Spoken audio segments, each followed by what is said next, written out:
Today's topic is living wages in rural India. Hello, everyone. Good to be with you once again. Today, we have with us a scholar, Professor Nidhi Kaicker, who teaches in Delhi in Ambedkar University. She has done quite a bit of research on this topic. Let's hear from her. Over to you. Thank you and good evening, Professor Mathur. And I'm absolutely delighted to be a part of your Vidped series. So as an introduction, I'm a faculty in the area of economics in the School of Business, Public Policy and Social Entrepreneurship at Dr. B.R. Ambedkar University, Delhi. And my academic background comprises a bachelor's in economics from St. Stephen's College and master's and doctoral degrees in management from Faculty of Management Studies, University of Delhi. And I've been teaching for the last 11 years courses to both undergraduate and master's level students who are pursuing degrees in business administration. And my courses usually range from economics, strategy, and finance. On the research side, my interests are household consumption behavior, particularly around food choices. And in the last 3 years, especially during and post the COVID-19 pandemic, I've been working on the impact of income shocks on household consumption towards food, towards alcohol, towards recreation, and overall expenditure. Okay, let me just stop you there to explain what economists are talking about. Income shock means a sudden decrease in income or maybe even a sudden increase in income beyond normal, and how do households react to it? And that's an important topic because in rural India, wages do fluctuate and they fluctuate unexpectedly. So it's very important to hear the results of this analysis. So sorry to interrupt, but please go ahead. No, absolutely. And you're right. So, in my research, we've looked at the unprecedented income shock as a result of the pandemic due to the lockdowns, due to the job losses, and how they affected consumption choices. So a related interest area is the cost of living crisis and the need for living wages. And this is what I want to emphasize in my discussion with you today. Core inflation remains high globally. And even though, as we're reading in the news, it may have peaked or the problem may have started easing, but the fight against inflation is far from over. And the fact that nominal wages have not adjusted to offset the rise in the cost of living is worrying.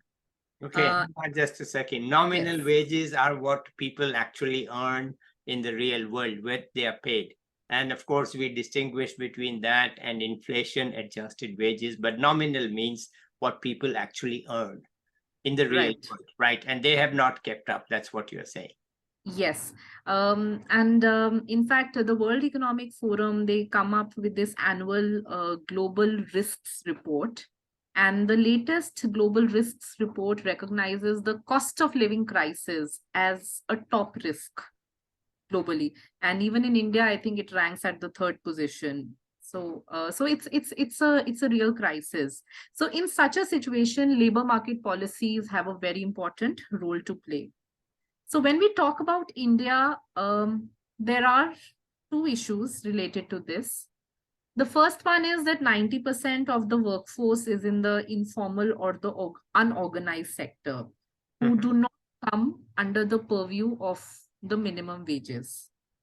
The second issue is that even those who come under the purview of minimum wages, the existing minimum wages in the recent years have not been able to match the rising cost of living. And thus, pushing workers into a situation where living standards are far from what we can call decent.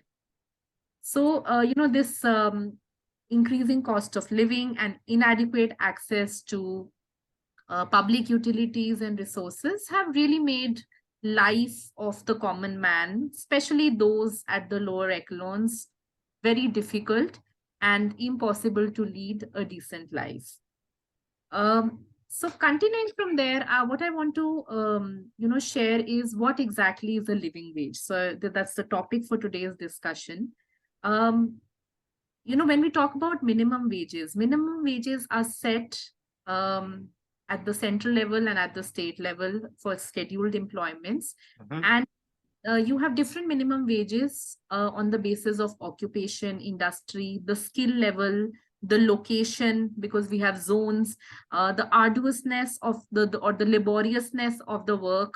So, this entire process of setting living or minimum wages disentangles the basic need for decent living from wage fixation. Right. So, so when we are talking about now, the new labor code is underway. And when we are talking about the new wage legislation, it is important that attention is paid to some of the issues that have been highlighted, which is workforce formalization, better working conditions, addressing gender disparities, and other issues. So, what exactly is a living wage? Now, this concept has gathered sufficient interest in the recent years, although it has a long history, and there are mentions of it, in constitutions of countries, in United Nations declarations, etc. But it has a long history and goes back to classical philosophical thinking. So, while there is no universally accepted definition of a living wage, there is a broad consensus that it is a wage that enables workers to meet their basic needs. And so Richard and Martha Anker, who are the inventors, or if I may use that word, of the Anker methodology, they have recommended a detailed process to ascertain the living wage and living income for a family of typical size in local conditions. Right. And so I, along with my research collaborator, that's Professor Kuriakose Mamkutam, we've had an opportunity to use this methodology. We've worked with anchors to understand the methodology. We've worked with them, and we've used this methodology to conduct living wage and living income benchmarking studies in some parts of India in the last few years.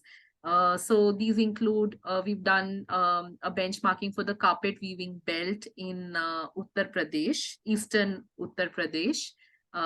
We've done twin studies in the cotton farming regions in southern and western Madhya Pradesh. We've done another study in the tobacco growing regions in Andhra Pradesh.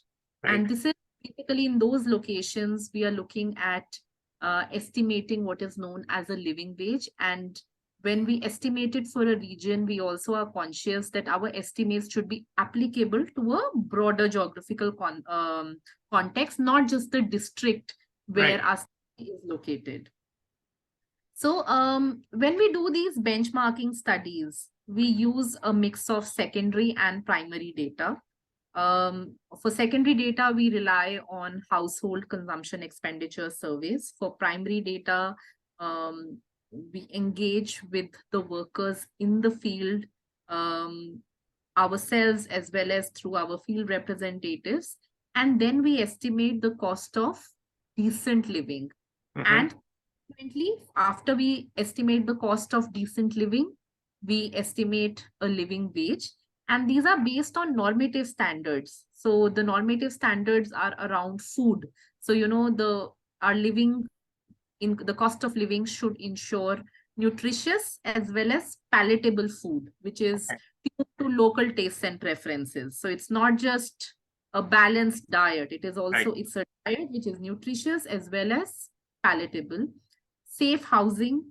In fact, some of the houses that the research team has visited, they were in deplorable conditions. Yeah. So decent living is not just, getting enough food and having a house, but a decent house, adequate ventilation. Yeah. House should be made of material which is considered safe. Yeah. They should be, the house should be spacious enough to accommodate the household size that we are talking about. So safe housing, which also has access to basic amenities like drinking water, electricity, cooking fuel. Then we also ensure that cost of living, our cost of living calculations includes adequate healthcare and education, Mhm. health, all the family members, education for children, and not necessarily from public sources. So wherever we feel that the quality of public goods is questionable, our cost of living includes the cost of educating children through higher education, through secondary education rather, Right. few years in maybe public and few years in a private setup. Okay. Even health costs, that they should be able to afford basic healthcare costs when visiting a private doctor or private hospitalization in the absence of good public services in the area. And then it also includes cost of transportation and unexpected events. So we try to get a realistic estimate of costs for a given time and place, and this is all triangulated between the secondary and the primary data. So we talk to the workers, we ask them their food preferences, we create what is known as a model diet, we triangulate it with the workers' preferences. Basically, we create a model diet using the consumption expenditure surveys, and then we modify it based on the responses that we get from workers. Then we go to the markets and we find the cost of this model diet using prices on the ground, like prices which are prevailing in the market. So we visit weekly markets, retail shops, wholesale shops, wet markets, everything. Then we talk to contractors. We talk to, that what does it take to build a safe house, and estimate a cost of house, basically estimate the life of a house, and then estimate annual costs, then impute a lot of these amenities like water, electricity, etc. We visit private schools, public schools, we visit private healthcare providers, public healthcare providers, and stakeholders. And then, using normative standards, we prepare what is known as, a living income for a family of a certain size in a given location. And then, given the number of workers per family, we estimate a living wage. Okay. This It's is very broadly what the methodology is. Yeah, no, so it's very good. You have a very strong theoretical background and you have an unbelievably strong empirical data-driven approach. Let me ask, how is it related to the multi-dimensional poverty index, which I believe the Niti Aayog is now sort of pushing, rather than Right. an income data, income consumption, income level as BPL and so on, they're looking to do multidimensional poverty. So is this any relationship or how does it work? So the methodologies are different. When it comes to relation, I will request you that you'll have to wait for another 5 minutes when I share the numbers with you, because I will compare our estimates with the multidimensional estimates. I'm asking the theory. Is the theory different or No. similar? So yes, it is, because one, our measures are entirely based on, like I said, normative standards. That is the major difference. It includes more than 2 categories to estimate the cost of living, because most of the, of course, multidimensional poverty index goes beyond 2 categories, but most of the estimates are based on food and non-food. So we have food, housing, non-food, non-housing, which is bifurcated into education, healthcare, transportation, other non-food, non-housing, and then we have something known as an unexpected events. The other difference is that rather than relying only on secondary data, we estimate the cost of living for a given time and location using both secondary and primary data. So there are bound to be differences from one location to the other. So whether it is especially in food. So there are differences. And, when I share the numbers, there's a huge gap. And that's the whole idea, that while multi-dimensional poverty index, the threshold talks about what it takes just to cross the poverty level. So just because you are above the poverty level still doesn't mean that, you are able to lead a decent life. No, I understand. Right.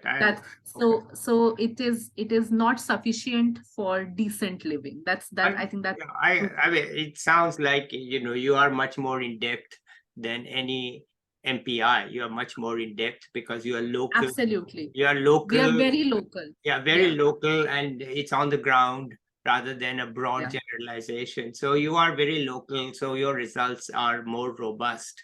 And okay, fine, good. Let's go on to it.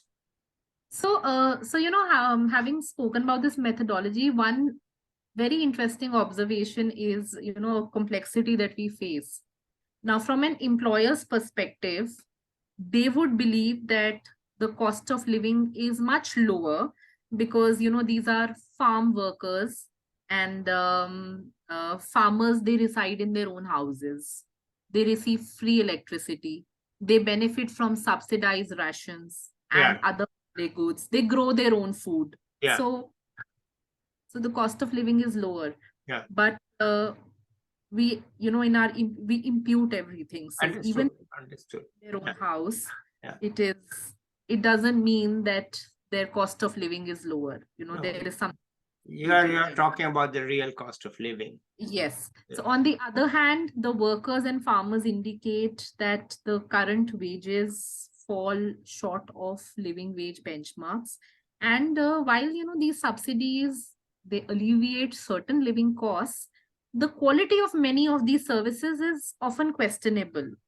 We've seen cases where when we were talking to, these workers, they are not sending their children to public schools. They are sending their children to private schools because they are not satisfied with the quality of public schools in the area. In fact, one of the experience was that when we visited a public school, it was almost 10:30 or 11 o'clock and the school was still shut and the children were waiting outside for the teacher to come. So, and I'm not saying that's the quality of all the public schools. There were areas where the public schools were as good or even better than private schools. But there were some areas, especially in Madhya Pradesh, where our team felt that, we must ensure that the cost of living takes care of private education, at least from class standards, at least from standard 6 to standard 12, if not in the early years. That's clear. That's another difference. If you read Pratham's reports, then it's clear that, it's not just Madhya Pradesh. Overall India, the number of children in private schools is now more than the number of children in public schools. That's Pratham's report. And that's exactly what you find, that the parents are willing to sacrifice for their kids. They don't want them to get a rotten education. So they get, they pay. So I'm glad that you are taking that into account. So another interesting observation, Professor Mathur, we have basically we have a kind of a question and it's very unstructured. So this is not a survey. We work with a very small sample size. I think our sample size in Madhya Pradesh was around 186 households. That's not small. but it is in-depth interviews with these understood.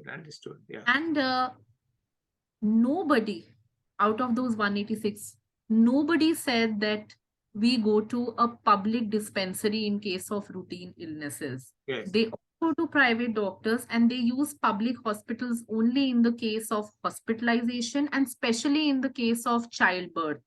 Otherwise, they are all going to the local private doctor. And our team did not find any open dispensary in some of the districts, in some of the villages. Because I jumped to the methodology, but how we start at the district level. So for instance, if it is Chhindwara district, so we divide the district into blocks and we pick up 4 representative blocks, and these are on the basis of some socioeconomic indicators, as well as talking to local NGOs who work in the area.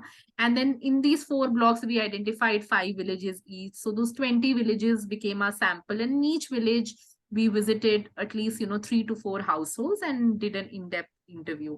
So in many of the villages, in many of the blocks, none of the respondents actually said that we rely on a public dispensary. They rely on private. So in our cost of living, we also ensure that there is sufficient fund available to these families to take care of routine illnesses and visit a private doctor, basic medicine, etc.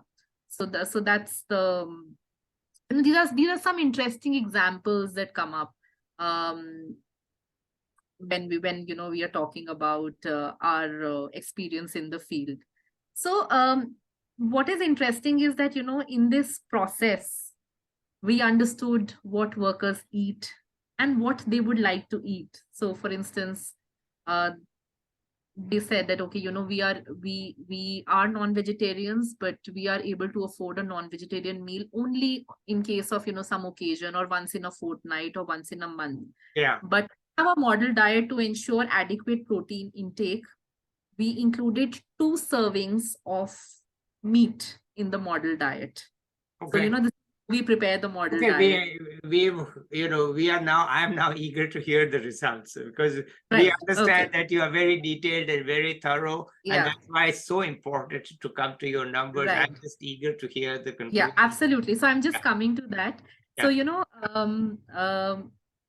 in our study in Madhya Pradesh, so I'm going to give you example of Madhya Pradesh, because that's now a published report. Yeah. And we find that the living wage between the 2 districts, one was in Chindwara and the other in Ratlam, was between 12 to 13,000. It was slightly above 12,000 rupees per month.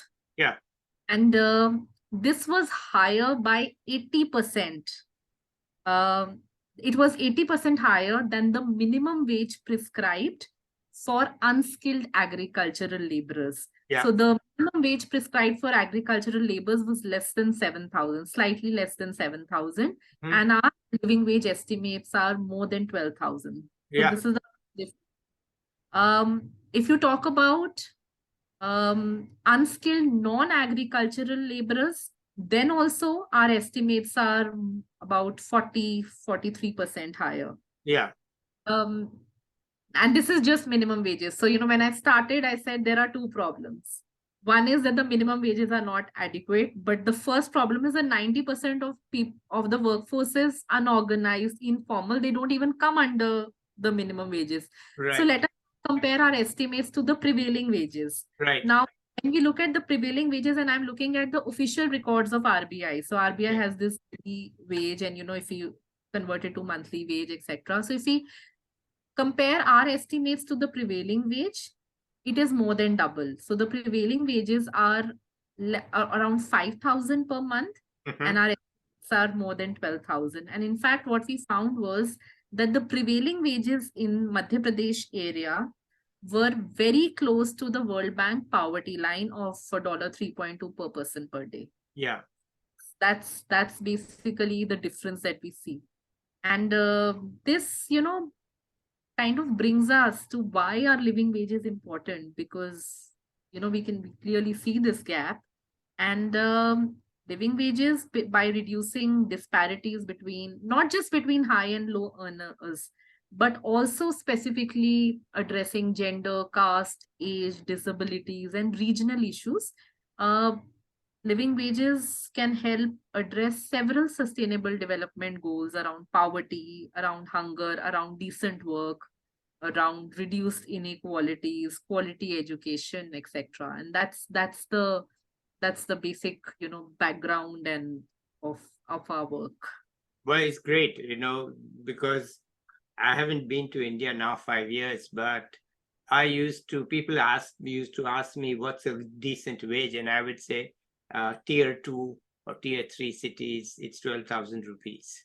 And they would say, how do you know that? I said, well, I don't do surveys.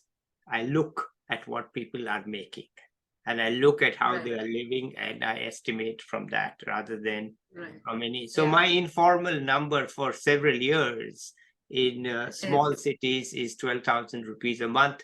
And now what you are telling me is that after inflation, it's 12,000 rupees in rural areas, not in small towns. It's 12,000 rupees. It's very much in conformity with my gut intuition, not just so much gut. I went to Dhobi Ghat in Mumbai, and I saw how those people are living and how they're working. They're making 6,000 to 9,000 rupees a month, maybe 10,000, and they're still sending some home, but they are not living in a decent condition. There's no place to sleep. They have no place to sleep. They sleep on a plank which they put out in the night. So this is not decent living. But so they are made, right? So and then you just casual talk to various people. I came up with this number, 12,000 rupees in tier 2, tier 3. and of course higher in Mumbai and so on. And this is our estimate is 2021 estimates. So, if you incorporate inflation of the last 2 years, there's a slight increase there. But yeah, this is what is needed for very basic, decent living. And, I we are not. understand. No, it's very basic, but it's actually, not BPL kind of thing, because Absolutely you are not. including Absolutely not. decent access to healthcare, decent access to education, Decent, nutritious food. yeah, different nutritious food rather than just the BPL kind of number. And so it's very important you're finding, because we have all these things like poverty is being reduced by, whatever method number they are using. But the depth of, you are just, let us say you are just above the BPL. If you're just above BPL, you are not having a decent living. That's the problem. Absolutely not. Right. Absolutely not. What the depth of what used to be called depth of poverty, all those indices Yes. we know are there for measuring not just whether you're above or below, but also the depth. Right. And here you are actually measuring not just the depth of poverty as such, but the strength of how far above poverty you are. If Yes. you're just a little bit above poverty, the income shock will push you down, right?